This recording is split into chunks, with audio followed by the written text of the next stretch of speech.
own co-nationals. And in that sort of environment, Canada is always going to be incredibly exposed to international trends, especially as involves the elephant next door. Now, you fast forward 10 years, you do away with provincial autonomy somehow, that changes. I don't think that's going to happen in 10 years. Problem number 2 is strategic. This is a Cold War map. All the dots are where the Russians had their military bases. During the Cold War, Canada was in a privileged position. Now, the United States had created globalization in order to build an alliance to fight the Soviets. And whenever we tried to get a trade relationship with other countries, we always had to give in a little bit because we got full security control as a result. That was the guns for butter trade that defined the Cold War and American strategic policy. Now, Canada, because it's on the flight path for the missiles from the Soviet Union to the United States, could have been a security free rider. You could have been neutral. To your credit, you chose not to. In fact, to your credit, the Canadians were always the first ones for any fight. If they saw a crisis in the world, they'd pick up the phone, they'd call the president, and the first words the Canadian Prime Minister always said is, "We see what's happening, we're here, how can we help?" And that made Canada our fastest friend. But you weren't dumb about it. The next words out of the Canadians' mouth after all the security details were worked out, be like, "We would really appreciate a little bit more market access for Quebecois cheese, or Ontarian spark plugs, or whatever it happened to be, softwood timber, if you will." On over 70 different occasions, Canada carved little melon scoop exceptions out of American trade law, and all of those were folded into NAFTA 1. And that's how things lasted until this guy came along. We've been moving away from the globalist approach in the United States for some time, but Donald Trump was the first one to make it the centerpiece of his foreign policy. And he loved Trudeau because Trudeau was perceived around the world as the only world leader that Donald Trump was smarter than. With that in his back pocket, Trump played hardball on trade negotiations, and all of those exemptions that Canada had spent 40 years building into American trade law were jettisoned in the NAFTA 2 discussions. The only reason that there's even an adjudication function in there isn't because of Canada, it's because Nancy Pelosi put it in at the last second within the US House. Now, as we all know, Justin Trudeau is not the brainchild that is running Canada. That would be Christina Freeland. And at the time that Trump was president, became president, she was your trade negotiator and ultimately your foreign minister. And she attempted to play the old playbook in the NAFTA negotiations, the idea that Canada has a special place in American trade law and it's justified in getting its exemptions. And I'm not saying this to denigrate her. I think she's one of the smartest people on the planet right now. But her first week on the job was Trump's first week on the job. And she was handed a playbook that became obsolete the day she took her office. And so she was pushing for things into NAFTA 2 that the United States had no interest in, on labor, on environmental regulations. And at the end of the day, the Americans got sick of it and cut a bilateral deal with the Mexicans to cut Canada out of NAFTA completely. And this is the photo from the stage when she found out. The Mexican and the American negotiators didn't tell her ahead of time.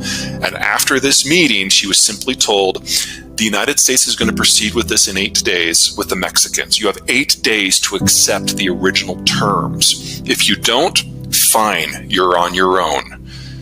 7 days later, Justin Trudeau signed, and we got NAFTA 2. Problem number 3, geography. What you're looking at here is not a population density map.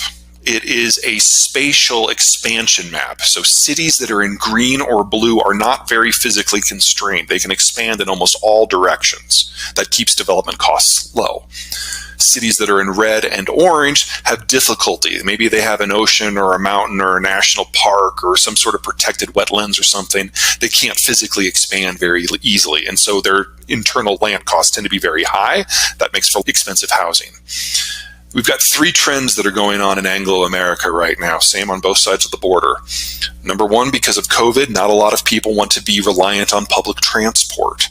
Cities with a circle can't function without city transport, so people are moving out.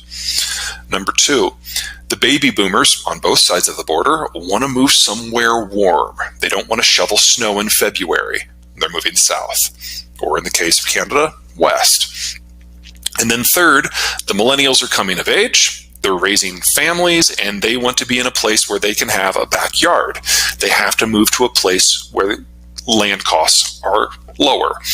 So we're seeing people moving out of the coastal cities, and that's on both sides of the border, into the interior, specifically in the American South, Southwest, and West.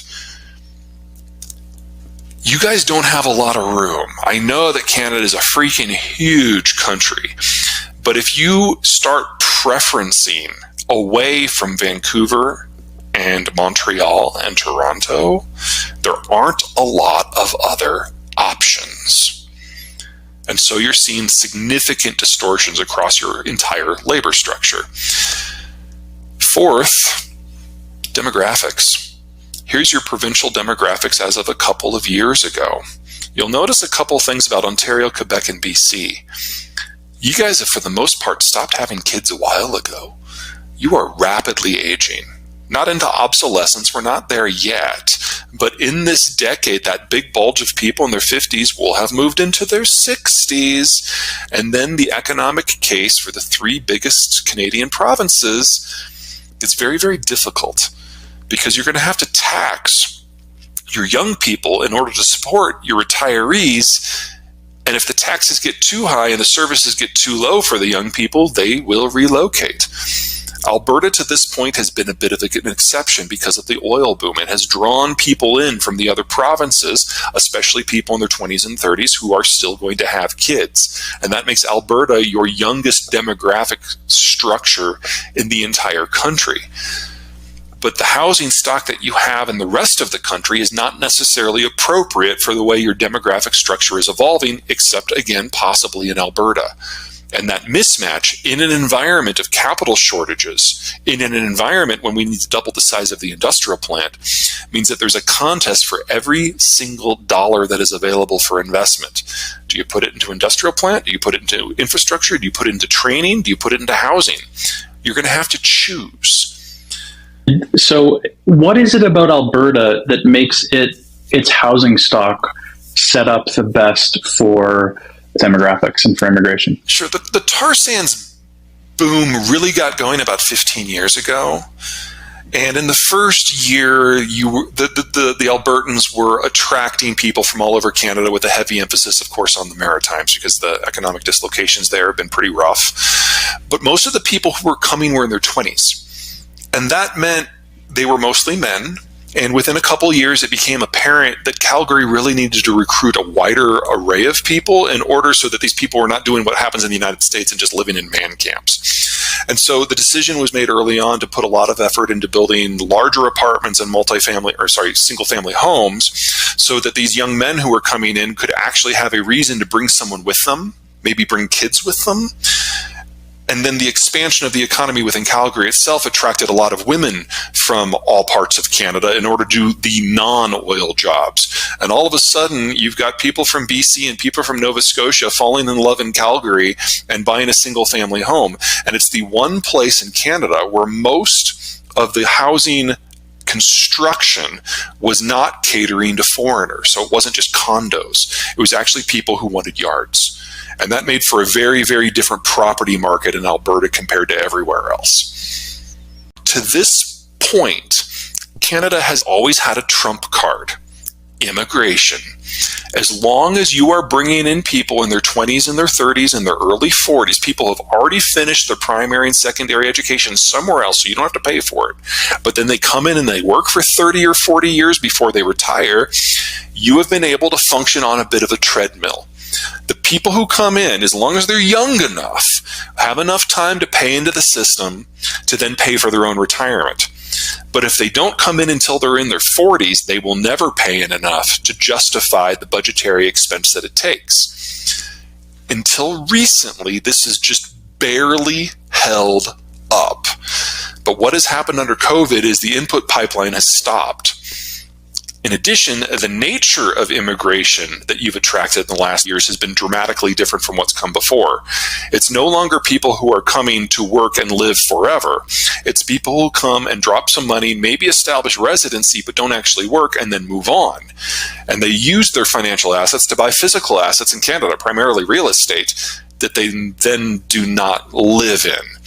And because they're either fleeing the European financial crisis or the Chinese breakdown, they're relatively cost insensitive when they're evaluating property. Because from their point of view, if 10, 15 years from now, the property is only worth half what they paid for it, for them that's still a win, because it means they got half their money out of a dying system. That has been your primary investment portfolio for the last few years. And that means that most economic activity in some of your provinces has been real estate based, upwards of 30, 40% in BC specifically. And a lot of the Canadian provinces are getting 3, 4% of their tax intake from nothing more than transferring titles from one real estate owner to another. That treadmill is now breaking down. Two things. Number one, the world is opening up a little bit more. And so there's a different class of people that's looking to leave as these other systems really approach the brink. They're older, they have more money. So all the distorting things that we've been talking about here are going to get worse. And second, because so many foreigners have bought so much property in so many gateway cities in Canada, a lot of Canadians cannot afford to live in their own country anymore. That has a political impact. And so the Trudeau government, effective January 1, has put restrictions on the ability of foreigners to own real estate. So how will this all shake out? Way too soon to tell. The ban's only been in place for a week and a half.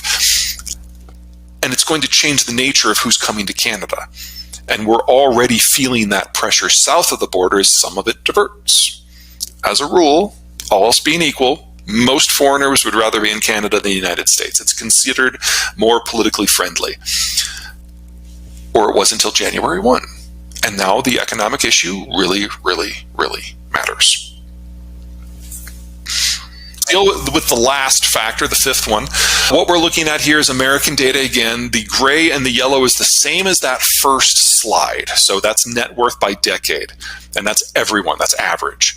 The blue and the orange is median. So it removes the top and the bottom 1%. In the United States, half of all financial assets are held by the top 1%.